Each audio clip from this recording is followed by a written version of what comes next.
Sir ఎలా ఉంది ఈ 17 నెలల కాలంలో మీ గ్రామ వార్డు సచివాలయ ఉద్యోగుల పరిస్థితి ఏంటి? అంటే 17 నెలల కాలం అని నేను చెప్పలేను గానీ, 6 సంవత్సరాలుగా మేము ఉద్యోగంలో విధుల్లో ఉన్నాం.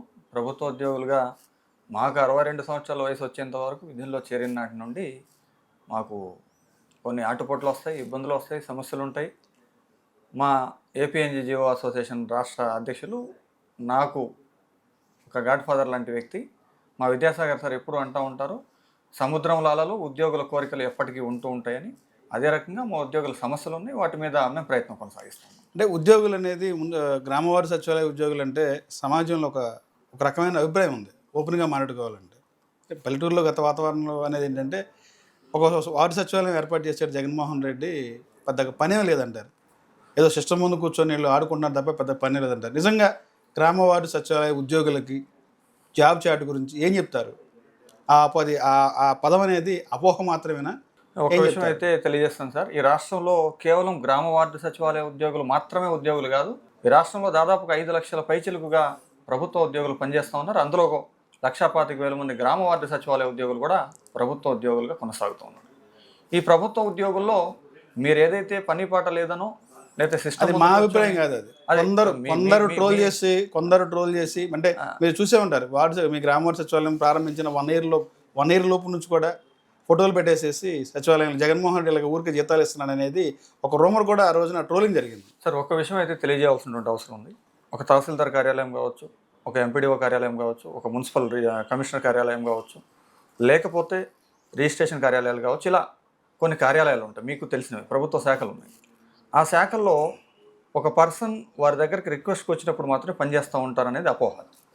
ఆ పర్సన్ లేకపోయినా ప్రభుత్వం కొన్ని విధులు కేటాయిస్తుంది. వాటికి సంబంధించినటువంటి పనులు ఆ ఉద్యోగులు వారికి ఇచ్చిన గడువు లోపల పూర్తి చేయాలి.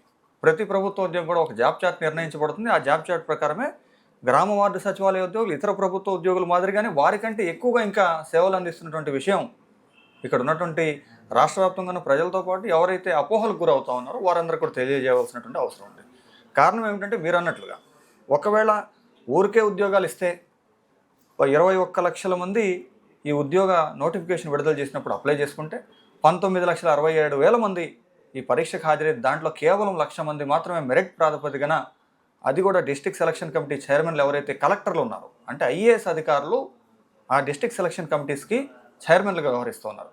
అటువంటి సెలక్షన్ కమిటీస్ చైర్మన్ల ద్వారా వారి ఆధ్వర్యంలో అత్యంత పారదర్శకంగా రిక్రూట్మెంట్ నిర్వహించినప్పుడు రాష్ట్ర ప్రభుత్వం ఈ మ్యాన్ పవర్ని ఏ రకంగా యూటిలైజ్ చేసుకోవాలి, ఈ హ్యూమన్ రిసోర్సెస్ ఏ విధంగా ఉపయోగించాలని తెలియకుండా, అంత అవగాహన లేకుండా అయితే ఇంత ఏదైతే సివిల్ సర్వీసెస్ అధికారులు జాతీయ స్థాయి నుంచి ఐఏఎస్లుగా సెలెక్ట్ అయినటువంటి ఇండియన్ అడ్మినిస్ట్రేటివ్ సర్వీస్ వారేమీ సిఫార్సు చేయరు కదా. అంటే ఈ రాష్ట్రంలో ప్రజలకి అత్యంత చేరువుగా ప్రభుత్వ సేవలని ప్రజల ముంగిటకి అందించడం కోసం అత్యంత వేగవంతమైనటువంటి సేవలు అందించాలనేటువంటి కారణంతో పాటుగా మహాత్మా గాంధీ కలలుగా అన్నటువంటి గ్రామ స్వరాజ్యాన్ని సాకారం చేస్తూ అవినీతి రహిత పాలన అందించడమే లక్ష్యంగా ఆంధ్రప్రదేశ్ రాష్ట్ర ప్రభుత్వం ఈ నోటిఫికేషన్ విడుదల చేసి ఉద్యోగాలు ఇచ్చింది. తద్వారా ప్రజలకు అవసరమైనటువంటి ప్రతి సేవ అందించడంతో పాటుగా ఇప్పటి వరకు 5 కోట్ల పైచిలుకు సర్వీసులు ప్రజలకు అందించింది ఈ గ్రామ వార్డు సచివాలయ ఉద్యోగులు అనేటువంటి విషయాన్ని మీ ద్వారా ప్రజల దృష్టికి, అపోహలు పడుతున్నటువంటి వారి దృష్టికి తీసుకొని వస్తాం. గ్రామ వార్డు సచివాలయాల్లో సంబంధించి ఏ శాఖలు ఉద్యోగులు ఉంటారు? వార్డు సచివాలయాల్లో ఏ శాఖలు ఉద్యోగులు ఉంటారు? ప్రధానంగా 14 శాఖలకు సంబంధించి వివిధ రకాల ఉద్యోగులు పనిచేస్తూ ఉంటారు. ఉదాహరణకు గ్రామ సచివాలయాల్లో పంచాయతీరాజ్, అలాగే అదే పంచాయతీరాజ్లో పంచాయతీరాజ్ ఇంజనీరింగ్ విభాగం ఉంటుంది, అదంతా కూడా ఒకే డిపార్ట్మెంట్లోకి వస్తుంది.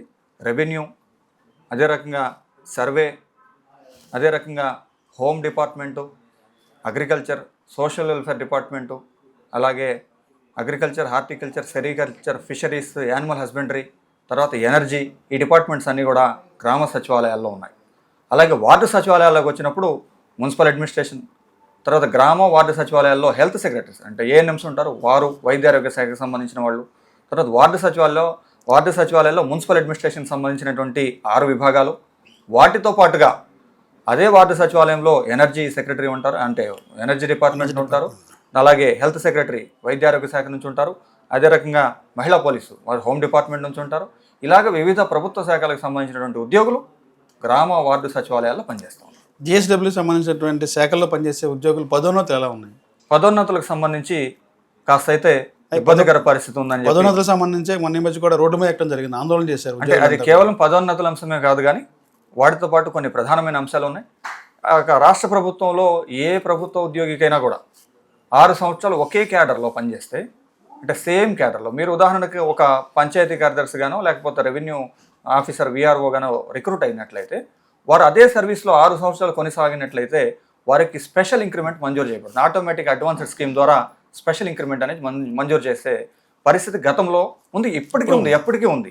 అయితే మాకు 6 సంవత్సరాల సర్వీస్ అనేది అక్టోబర్ 2, 2025 నాటికి, అంటే 1 అక్టోబర్ 2025 నాటికి పూర్తయింది. అంటే 2 అక్టోబర్ 2019 మొదటిసారి నోటిఫికేషన్ విడుదల చేసినప్పుడు ప్రభుత్వ ఉద్యోగులు భర్తీ చేస్తే 6 సంవత్సరాల సర్వీస్ ఒకే క్యాడర్లో పనిచేసినటువంటి ఉద్యోగులకు ఆటోమేటిక్ అడ్వాన్స్డ్ స్కీమ్ అనేది వర్తించడంలో వివక్షకు గురయ్యామనేటువంటిది అయితే చాలా స్పష్టంగా మీ ద్వారా మా ఉద్యోగులకు, మాతో పాటుగా ఈ సమాజానికి కూడా తెలియజేస్తున్నాం. 12వ PRCలో మీ వేతనాలకు సంబంధించి ప్రతిపాదన సిద్ధం ఎలా చేస్తారు? అంటే ప్రస్తుతానికి అది అప్రస్తుతం అని చెప్పి భావిస్తూ ఉన్నాను. ఉదాహరణకి కారణం ఏంటంటే, ప్రస్తుత PRC కమిషనర్, అంటే ఇప్పుడు గతంలో ప్రభుత్వం ఏదైతే PRC కమిటీ నియమించిన తర్వాత PRC కమిషనర్ ఉంటారో వారు రాజీనామా చేసి వెళ్ళిపోవడం జరిగింది. కొత్త కమిషనర్ని అపాయింట్ చేయించాలని చెప్పి గౌరవ పెద్ద సంఘాలకు, అంటే మా APJC అలాగే APNGO అసోసియేషన్ గౌరవ అధ్యక్షులు, చైర్మన్ కమిటీ ఏదైతే ఉంటుందో అది ప్రభుత్వానికి ప్రతిపాదించడం జరిగింది. ప్రభుత్వం ద్వారా రాబోయే రోజుల్లో PRC కమిషన్ నియామకం జరిగింది. ఆ తదుపరి మా తరపు నుంచి మేము ఇస్తున్నటువంటి అభ్యర్థన ఏంటంటే, ప్రస్తుతం మమ్మల్ని అందరినీ కూడా ఎవరైతే డిగ్రీ క్వాలిఫైడ్, అంటే పట్టభద్రులుగా ఉన్నటువంటి సచివాలయ ఉద్యోగులకు minimum junior assistant cadre pay scale ద్వారా వారిని ముందుకు తీసుకెళ్లాలని, ఇప్పటి వరకు ఉన్నటువంటి రికార్డ్ అసిస్టెంట్ పే స్కేల్ని మార్పు చేయాలని చెప్పి మేము PRC కమిషన్కి అభ్యర్థన తీసుకువెళ్లాలని చెప్పి భావిస్తాను. ఆ క్రమంలో ఇప్పటికే ఆ ప్రయత్నంగా మేము సిద్ధం చేసుకుంటాం. ఈ గ్రామ వార్డు సచివాలయ ఉద్యోగులకు సంబంధించి గత 6 సంవత్సరాల నుంచి జాబ్ చేస్తున్నారు. ఈ 6 సంవత్సరాల నుంచి మీకు పరిష్కారం కానటువంటి ప్రధాన సమస్యలు ఏంటి? ప్రధాన సమస్యల్లో నోషనల్ ఇంక్రిమెంట్లు. అంటే ప్రభుత్వ ఉద్యోగుల్లో, అంటే గత ప్రభుత్వ ఉపాధ్యాయులు, వారు గతంలో అప్రెంటిస్షిప్ ఉపాధ్యాయులుగా 2 సంవత్సరాల పాటు కన్సాలిడేట్ పీరియడ్లో 1500, 1200 ఆ రకంగా శాలరీస్ తీసుకొని పనిచేసిన తర్వాత వారందరినీ కూడా సర్వీస్ రెగ్యులరైజ్ చేసిన తర్వాత ఆ 2 సంవత్సరాలకు సంబంధించిన ఇంక్రిమెంట్లు మంజూరు చేశారు. అలాంటి పరిస్థితి అదే ఉదాహరిస్తూ మేము ఇప్పటికే పలుమార్లు, అంటే దాదాపుగా కొన్ని 100 సార్లు వినతి పత్రాలు అందించే ప్రభుత్వం దృష్టికి తీసుకెళ్ళాం. 6 సంవత్సరాలుగా, అంటే గత 4 ఏళ్లుగా దాని మీద పూర్తి స్థాయి ప్రయత్నం కొనసాగిస్తాను. ఇటీవల రాష్ట్ర వ్యాప్తంగా ఉన్నటువంటి మా సచివాలయ ఉద్యోగులు ఎవరైతే ఉన్నారో వారందరూ కూడా దీని మీద తప్పనిసరిగా సాధించుకోవాలి, న్యాయమైనటువంటి కోరిక అని చెప్పి భావించిన క్రమంలో గత్యంతరం లేని పరిస్థితిలో కొన్ని నిరసన కార్యక్రమాలు కూడా చేపట్టి ప్రభుత్వం దృష్టికి తీసుకెళ్లడం జరిగింది. అందులో భాగంగా నోషనల్ ఇంక్రిమెంట్స్కి సంబంధించి ప్రభుత్వంతో జరిగిన చర్చలు ఏదైతే మా గౌరవ కార్యదర్శి వారు, మా సచివాలయాల శాఖ కార్యదర్శి అత్యంత నిజాయితీ కలిగినటువంటి అధికారిగా, ఈ రాష్ట్రంలో అత్యంత ప్రతిష్టాత్మకమైన అధికారి ఎవరైతే ఉన్నారో వారికి సంబంధించి కాటంనేని భాస్కర్ గారికి మేము నివేదించడం జరిగింది, విన్నవించుకున్నాం. తద్వారా తప్పనిసరిగా రాబోయే రోజుల్లో నోషనల్ ఇంక్రిమెంట్లు మరియు ఆటోమేటిక్ అడ్వాన్స్డ్ స్కీమ్ అనేది మంజూరు చేయించే విధంగా వారు పూర్తి స్థాయి బాధ్యత తీసుకొని ప్రభుత్వం దృష్టికి తీసుకెళ్లి మాట్లాడి సమస్య పరిష్కరిస్తామన్నారు. ఇది ప్రధానమైన నోషనల్ ఇంక్రిమెంట్ల సమస్య. దాంతోపాటుగా ఆటోమేటిక్ అడ్వాన్స్డ్ 6 years, ఈ 2 కూడా ఫైనాన్షియల్ బెనిఫిట్స్ సంబంధించినవి. అయితే ప్రభుత్వం 2019లో రిక్రూట్ చేసినప్పుడు 2020లో కూడా ఇంకొక బ్యాచ్ని రిక్రూట్ చేసింది.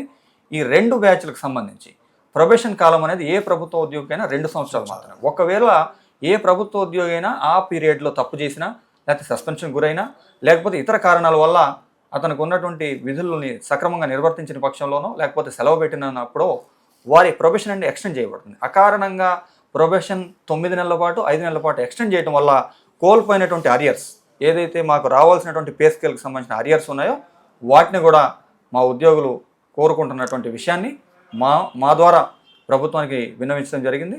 ప్రభుత్వం ఆ విషయంలో కూడా సానుకూల నిర్ణయం తీసుకోవాల్సినటువంటి అవసరం ఉంది.